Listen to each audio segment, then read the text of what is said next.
Le phénomène OVNI est réel. Il se manifeste sur Terre depuis plusieurs millénaires.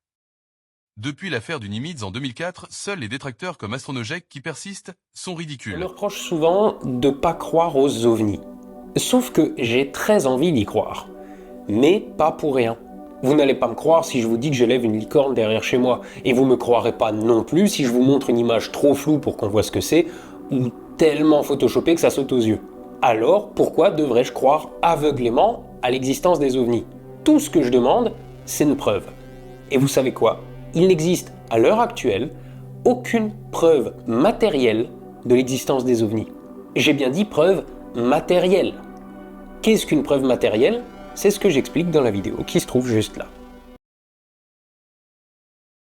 Monsieur Arnaud, débunker professionnel qui passe son temps à se moquer du monde.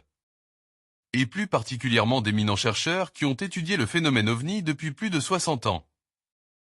Arnaud n'a jamais étudié le moindre rapport sur les ovnis, rapport disponible en ligne sur le GEPAN.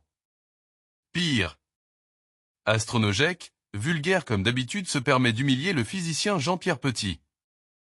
Mettons les choses au point une fois pour toutes.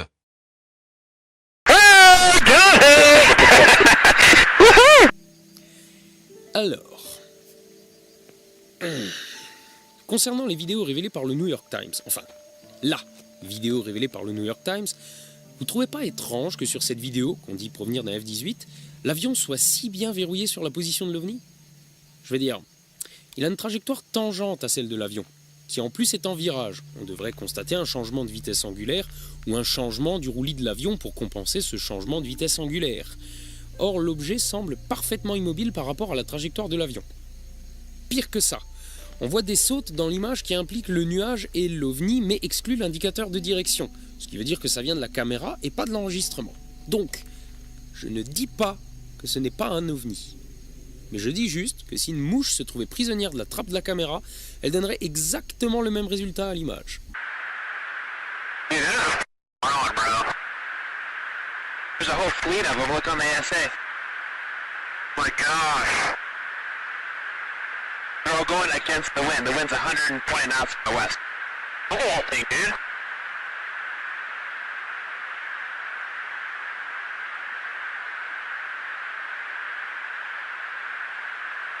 That's not our LNS though, is it? It's not. That is the LNS, dude. Well, if there's like... Look at that thing. It's rotating.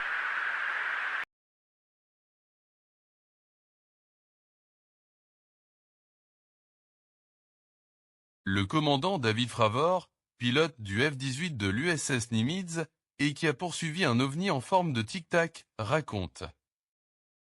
Alors que nous regardions tous les deux du côté droit de l'avion, nous avons remarqué des remous dans l'eau, provoqués par un objet oblong, blanc, pointant vers le nord.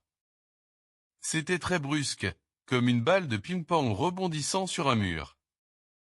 La capacité de planer au-dessus de l'eau, puis de commencer une montée verticale, de pratiquement 0 jusqu'à environ 12 000 pieds, soit 3 600 mètres, et d'accélérer en moins de 2 secondes, puis disparaître. C'est quelque chose que je n'avais jamais vu dans ma vie. Los Angeles, un soir de mars 1942. Des radars détectent une cible non identifiée à environ 180 km à l'ouest de Los Angeles. Les batteries antiaériennes ont été alertées à 2h15 du matin, prêtes à faire feu à 2h21. Le gouverneur régional a ordonné une coupure électrique. À 2h43, le centre d'information a été inondé de rapports faisant état d'une vingtaine d'avions ennemis non identifiés à 12 000 pieds d'altitude. À 4h06 du matin, 4 batteries antiaériennes ouvrent le feu. 1400 obus seront tirés. Rosny-sous-Bois. Novembre 2007, vers 19h. Ma femme m'appelle d'urgence. Elle venait de voir un étrange objet très lumineux, éblouissant, à environ 1 kilomètre à l'est de notre maison située sur la colline du plateau d'Avron. L'objet, qui ressemblait à un orbe, se tenait immobile sous le plafond nuageux, soit à moins de 1000 mètres d'altitude. De taille apparente de la Lune, l'objet lumineux était cerné d'un anneau de brume. Ce n'était pas la Lune, ni un avion ou un hélicoptère, ni même un quelconque ballon. J'ai pu le photographier en regrettant plus tard de n'avoir pas fait une vidéo. Au bout d'une dizaine de minutes, L'orbe est devenu rouge sombre et a disparu instantanément. Selon mon estimation, l'orbe avait un diamètre de 30 mètres environ, et l'anneau brumeux le double.